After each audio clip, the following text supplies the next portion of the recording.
Hi, hello everyone. This is Staff Affairs Academy. நம்ம இன்னைக்கு February 11 ஓட current affairs தான் பார்க்க போறோம். So இன்னைக்கான current affairs start பண்ணிடலாம். First current affairs என்ன அப்படினு பாத்தீங்கன்னா find out the name of the French president அப்படினு சொல்லிட்டு பார்க்கறோம் क्वेश्चन. So அந்த क्वेश्चनக்கு ஆன்சர் ஃபர்ஸ்ட் என்னன்னு பார்த்தலாம். Emmanuel Macron அப்படினு சொல்லக்கூடியது தான் வந்து French president உடைய நேம். So இவர் வந்துட்டு இப்போ வந்து February 17 and 19 பாத்தீங்கன்னா நம்மளுடைய இந்தியாக்கு வந்து விசிட் பண்ணிருக்கார் அப்படினு சொல்லிட்டு பார்க்கறோம். நம்மளுடைய பிரைம் மினிஸ்டர் மோடியை வந்துட்டு சந்திச்சிருக்காரு. ஸோ பைலேட்ரலாக development for the two countries அதுக்காக தான் சந்திச்சிருக்காரு. எல்லா ரீதியான எஜுகேஷன், டிஃபென்ஸு, அப்புறம் வந்து எல்லா டெக்னாலஜிக்கல் டெவலப்மெண்ட்ஸு, இண்டஸ்ட்ரியல் டெவலப்மெண்ட்ஸ் எல்லாத்துக்குமான அதோட ஃப்ரான்ஸ் நம்ம அவங்கக்கிட்ட இருந்தால் ரஃபேல் விமானங்கள்லாம் வாங்குகிறோம். ஸோ எல்லா விதமான டெவலப்மெண்ட்ஸுக்குமான ஒரு மீட்டிங், அஃபிஷியல் விசிட் அப்படின்னு சொல்லிட்டு பார்க்குறோம். 2025 பிப்ரவரியில் நம்ம மோடி கூட ஒரு விசிட் போயிட்டு வந்தார். இப்போ இவர் வந்திருக்காரு. ஸோ ஒரு ஃப்ரெண்ட்ஷிப்பை இது காட்டுது அப்படின்னு சொல்லிட்டு பார்க்குறோம். So February 17 to 19 he will engage in bilateral discussions with the Prime Minister Modi அப்படின்னு சொல்லிட்டு பார்க்குறோம். Okay, India and France cooperative closely in the Indo-Pacific region அப்படின்னு சொல்லிட்டு பார்க்குறோம். சரியா, Indo-Pacific regionோட கோஆப்ரேஷனை ஃப்ரான்ஸும் இந்தியாவும் காட்டுது அப்படின்னு சொல்லிட்டு பார்க்குறோம். Next explanation. 2026 has been designated as the India-France Year of Innovation. India-France Year of Innovation அப்படின்னு சொல்லிட்டு 2026 இவங்க டினோட் பண்ணுறாங்கன்னு சொல்லிட்டு பார்க்குறோம். This lies in the next 25 years of strategic frameworks designed to guide India-France relations until 2047. So 2047 Atmanirbhar Bharat 100th independence டேயை வந்துட்டு satisfy பண்ணுற வகையில் 25 years of strategic framework road work வந்துட்டு இவங்க செட் பண்ணியிருக்காங்க. யார்? ஃப்ரான்ஸும் அண்ட் இந்தியான்னு சொல்லிட்டு நம்ம பார்க்குறோம். ஸோ அதில் வந்து ஃப்ரான்ஸும் இந்தியாவுக்கு சப்போர்ட் என்ன பண்ண முடியுமோ அது பண்ணுறாங்க. அது ரிலேட்டடான டிஸ்கஷன்ஸ் எல்லாமே போயிருக்கு. டிஃபென்ஸ் டிஸ்கஷன்ஸ் அப்படின்னு பார்த்தோன்னா discussions are also ongoing for the scalp cruise missiles. So scalp cruise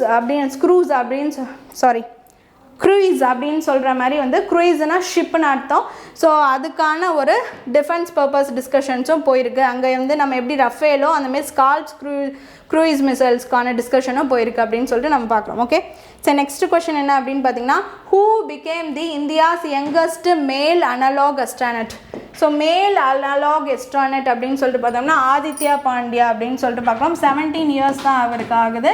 so இவர் ஒரு அனலாக் அஸ்ட்ரானட். அனலாக்னா நமக்கு நார்மலாக என்ன தெரியும், டிஜிட்டல் அனலாக் அப்படின்னு சொல்லிட்டு நம்மளுக்கு தெரியும். ஸோ இதில் என்னன்னு சொல்லிட்டு பார்த்துடலாம். 17 years of old Aditya Pandya has become India's youngest male analog astronaut.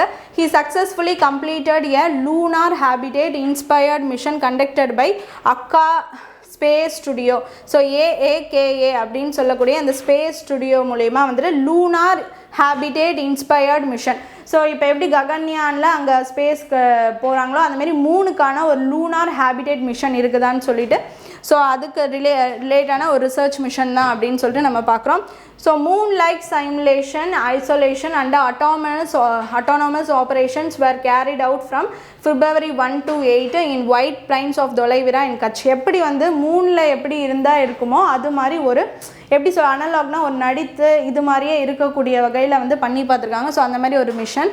So Moon like simulation, isolation and autonomous operations were carried out from February 1 to 8 in White Plains of Dholavira in Kutch, Gujarat அப்படின்னு சொல்லிட்டு பார்க்குறோம்.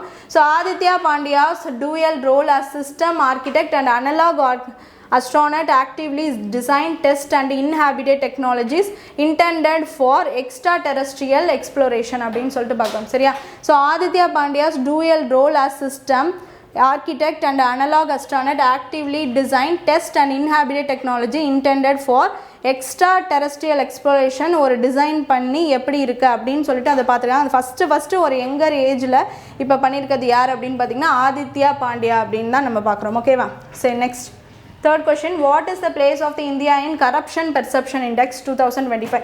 So இது points கொடுத்து அது மூலயமா தான் பார்க்குறாங்க. So எவ்வளோன்னு சொல்லிட்டு ரேங்க் வைஸ் பார்த்தீங்கன்னா வந்துட்டு ஃபஸ்ட்டு 3 places சொல்லக்கூடிய அந்த ரேங்க் வந்துட்டு பார்த்தீங்கன்னா பாயிண்ட்ஸில் 100 மேலே இருக்கணும். இப்போ 0ல் இருந்துச்சுன்னா அது ரொம்பவே வந்துட்டு ஹைலி கரப்டட் அப்படின்னு சொல்லிட்டு பார்க்குறோம்.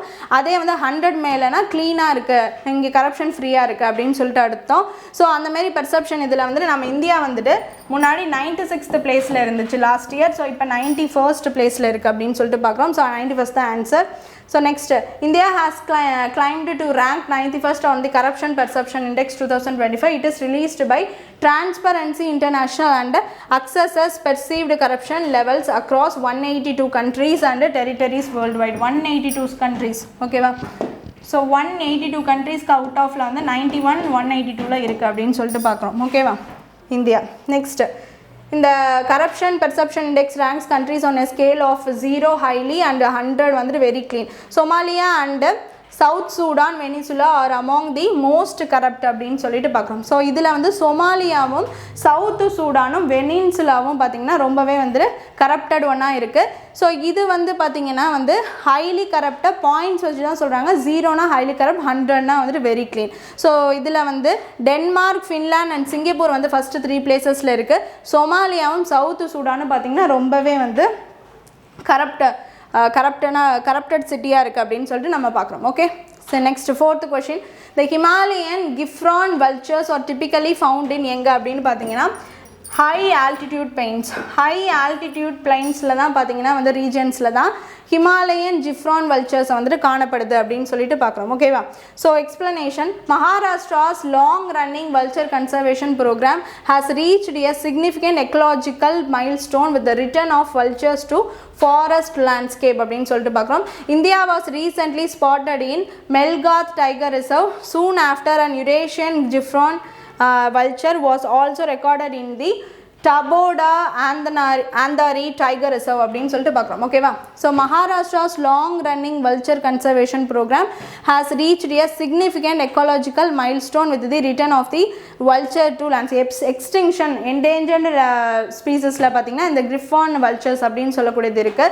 ஸோ இது மேக்ஸிமம் மகாராஷ்டிராவில் காணப்படுது. ஸோ இதை வந்து காப்பாற்றணும் அப்படிங்கிறதுக்காக ஒரு கன்சர்வேஷன் ப்ரோக்ராம் அப்படின்னு சொல்லிட்டு தான் நம்ம பார்க்குறோம். ஸோ இது ரீசெண்டாக எங்கே ஸ்பாட் ஆகிருக்குன்னா மெல்காத் டைகர் ரிசர்வில் ஸ்பாட் ஆயிருக்கு. அண்டு யுரேஷியன் கிஃபான் வல்ச்சர் அப்படிங்கிறது அதுவும் ரெக்கார்ட் ஆயிருக்கு. இது வந்து எங்கே இருக்குன்னா டடோபா ஆந்தாரி டைகர் ரிசர்வில் இருக்குது அப்படின்னு சொல்லிட்டு பார்க்குறோம். ஸோ 2 டைப் ஆஃப் ஹிமாலயன் அந்த கிஃபான் வல்ச்சர் வந்துட்டு பார்த்திங்கன்னா ஹையஸ்ட் ஆல்டிட் ரீஜன்ஸில் இருக்கக்கூடியது மெல்கா டைகர் ரிசர்வில் கண்டுபிடிச்சிருக்காங்க. இந்த டடோபா அப்படின்னு சொல்லக்கூடியது வந்து யுரேஷியன் கிஃபான் வல்ச்சர் அப்படின்னு சொல்லிட்டு நம்ம இங்கே பார்க்குறோம். Okay, so next.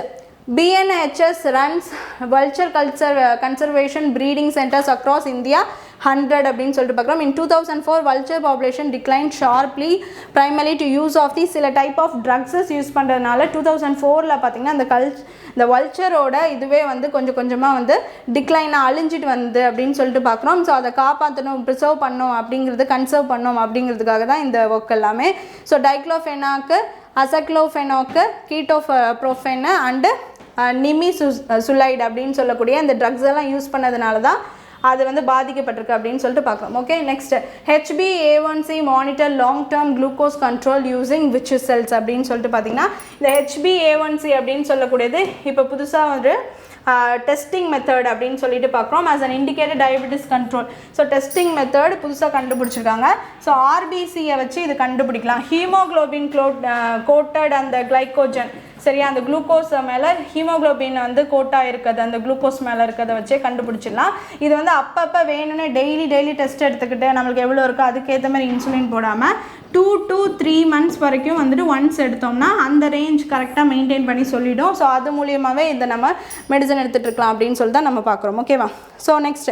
H1A1c டெஸ்ட்னா கிளைக்கேட்டட் ஹீமோக்ளோபின் அப்படின்னு சொல்லிட்டு பார்க்குறோம். Test measure average blood sugar levels over the past 2 to 3 months by checking the percentage of the haemoglobin coated with glucose அப்படின்னு சொல்லிட்டு பார்க்குறோம். ஓகேவா? சரி. It monitors long term glucose control as red blood cells live for about 120 days. Unlike daily blood glucose test இல்லாமல் இதை பண்ணலாம். இது ஒரு மானிட்டர் டைப் 2 டயபிட்டிஸ் அப்படின்னு சொல்லிட்டு பார்க்குறோம். டயபிட்டிஸை வந்துட்டு எதுவாக இருந்தாலும் சரி, ஸோ வந்துட்டு அந்த சர்க்கரை நோய், நீரிழிவு நோய், இன்சிபிடஸ் மெலிட்டஸ் எதுவாக இருந்தாலும் இது வந்து இந்த டெஸ்டிங் மெத்தடு டைப் 2 டயபிட்டிஸ் அப்படின்னு சொல்லிட்டு பார்க்குறோம். சரியா? மானிட்டர். ஸோ நார்மலாக வந்துட்டு 4% to 5.6%, அப்புறம் வந்து ப்ரீ டயபிட்டிஸ் வந்துட்டு 5.7 to 6.4%, டயபிட்டிஸ்னால் 6.5 ஆர் ஹையர். ஸோ டயபிட்டிஸ் இருக்கிறது இதுதான் ரேஞ்சு, நார்மல் ரேஞ்சு. நார்மலான ஹியூமனுக்கு வந்து 4 to 5.6. டயபிட்டிஸ் ப்ரீ டயபிட்டிஸ் ஏதாச்சும் இருக்கிறது வந்து முன்னாடியே கொஞ்சம் டயபெட்டிக்ஸ் இது தெரிகிறது பார்த்தீங்கன்னா 5.7 to 6 ரொம்ப சீக்கிரம் வருது. டயபெட்டிஸ் ரேஞ்ச் வந்துட்டு 6.5 ஆர் ஹையர் அப்படின்னு சொல்லிட்டு பார்க்குறோம். ஓகேவா? So use to monitor type 2 diabetes அப்படின்னு சொல்லிட்டு பார்க்குறோம். ஓகே, நீரிழிவு நோய். Okay, next 6th, which district in India to get 100% insurance security? So 100% insurance security வாங்கின அந்த இந்தியாவுடைய ஸ்டேட் அந்த பாதுகாப்பாக ஒரு காப்பீட்டு பாதுகாப்பு அப்படிங்கிறது 100% ஃப்ரீ அப்படின்னு சொல்லிட்டு பண்ணது வந்து ராஜஸ்தான் அல்வார் டிஸ்ட்ரிக்டில் அப்படின்னு சொல்லிட்டு பார்க்குறோம். ஸோ என்னென்னு பார்த்தீங்கன்னா in February 2026 Alva become the first district in India to achieve 100% insurance coverage அப்படின்னு சொல்லிட்டு பார்க்குறோம். Okay, next this milestone was reached under the National Insurance for All by 2047 Government of India and IRDAI அப்படின்னு சொல்லிட்டு Insurance Regulatory and Development Authority of India தான் IRDAI அப்படின்னு சொல்லிட்டு பார்க்குறோம். So national insurance for all by 2027 யார் இதை by organise பண்ணுறாங்கன்னா government of India and IRDAI பண்ணுறாங்க அப்படின்னு சொல்லிட்டு பார்க்குறோம். ஸோ இதை படி பார்த்திங்கன்னா ஆல்வார் ராஜஸ்தானில் இருக்கக்கூடிய ஒரு டிஸ்ட்ரிக்ட் தான் first in India to achieve 100% insurance coverage for the people அப்படின்னு சொல்லிட்டு பார்க்குறோம். Okay, next where to set up India's first glass museum. So glass museum அப்படின்னு ஃபஸ்ட்டு செட்டப் பண்ண போகிறது எங்கே அப்படின்னு பார்த்தீங்கன்னா உத்தரப்பிரதேஷில் நம்ம செட்டப் பண்ணுறதா பார்க்குறோம். ஸோ உத்தரப்பிரதேஷில் எங்கன்னா ஃபிரோஸாபாத் அப்படின்னு சொல்லக்கூடிய அந்த ஃபிரோஸ்பாத்தில் located 37 kilometers from Agra in UP. ஆக்ராலேருந்து 37 kilometers யூபியில் இருக்கக்கூடிய அந்த ஃபிரோஸாபாத் அப்படின்னு சொல்லக்கூடியது கிளாஸ் சிட்டி அப்படின்னு இதை சொல்லுவாங்க. So India's premier glass city and major centre for the manufacturing of glass bangles, அப்புறம் சாண்டலியர்ஸ் அப்படின்னு சொல்லக்கூடிய அந்த கிளாஸால் ஆனப்பட்ட அந்த கொத்து விளக்கு அப்படின்னு சொல்லக்கூடிய இந்த கொத்து லைட் லேம்ப்லாம் இருக்குல்ல, ஸோ அதுதான் வந்து இந்த சாண்டலியர்ஸ் அண்ட் டெக்கரேட்டிவ் ஐட்டம்ஸ் எல்லாமே இங்கேருந்து மெயினாக கிளாஸ் ரிலேட்டடானது எல்லாம் பண்ணுறதுனால இது கிளாஸ் சிட்டி அப்படின்னும் சொல்கிறாங்க. ஸோ நெக்ஸ்ட்டு வந்து India's first glass museum is ₹47 crores அப்படின்னு பார்க்குறோம். It is known as India's own Murano அப்படின்னு சொல்லிட்டு பார்க்குறோம். ஓகேவா? சரி, old tradition of glass making, அப்புறம் வந்து பேங்கிள் கேபிட்டல் ஆஃப் இந்தியா அப்படின்னு சொல்லிட்டு வந்து இந்த ஃபிரோஸாபாத்தை வந்து சொல்கிறாங்க. ஸோ 47 crores இன்வெஸ்ட்மெண்ட்டில் ஒரு கிளாஸ் மியூசியம் ஃபஸ்ட்டு இந்தியாவில் இதை செட் பண்ண போகிறோம் யூபியில் அப்படின்னு சொல்லிட்டு பார்க்குறோம். ஓகேவா? சரி, next operation Sindoor was done against which countries. So எந்த கண்ட்ரிக்கு அகெயின்ஸ்டாக நம்ம சிந்தூர் இது பண்ணோம் அப்படின்னு சொல்லிட்டு பார்த்தீங்கன்னா பாகிஸ்தான். ஓகேவா? ஸோ இதான எக்ஸ்பிளனேஷன்னா ரெட் லைன்ஸ் ரீட்ரான் அப்படின்னு சொல்லக்கூடிய ஒரு புக்கு. ஸோ ஆப்ரேஷன் சிந்தூர் வந்து இந்தியாஸ் நியூ நார்மல் அப்படின்னு சொல்லக்கூடிய ஒரு புக். ஓகேவா?